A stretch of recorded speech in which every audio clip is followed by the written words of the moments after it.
Alam mo ba na madali lang talaga ibenta yung perfume online? Kung beginner ka sa pagbebenta ng perfume, ito yung basic steps na dapat mong gawin. First is pumili ka na legit na supplier at merong quality sense. Pangalawa is gumamit ka ng social media. Mag-post ka araw-araw sa FB, TikTok, or YouTube short. Pangatlo is gumawa ka ng short video, ipapakita mo ang bango, packaging at saka benefits. Kaya ito talaga nagustuhan ko sa Go White Perfume na meron silang Visure Perfume, okay?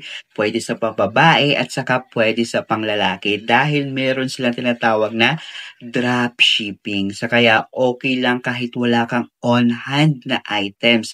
Ipapakita ko sa iyo kung paano. So ayan guys, pumunta ka lang sa www.gowhitemarketing.com tapos hanapin mo yung perfume. Once nahanap mo na, meron diyang dalawang pagpipilian, for him or for her. So let's say babae, click natin for her. Tapos, yan, okay.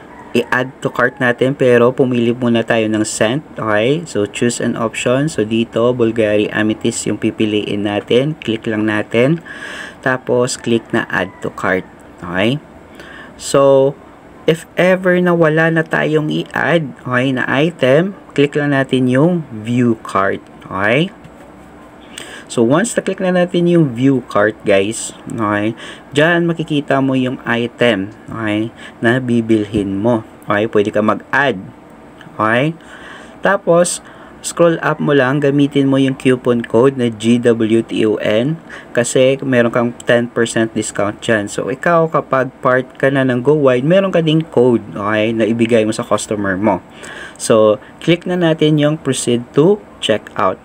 So, once na-click na natin yung proceed to checkout, okay, mag-fill up na si customer. Okay? So, lahat ng red asterisk, very important kasi dyan natin ipapadala sa kanya. Okay?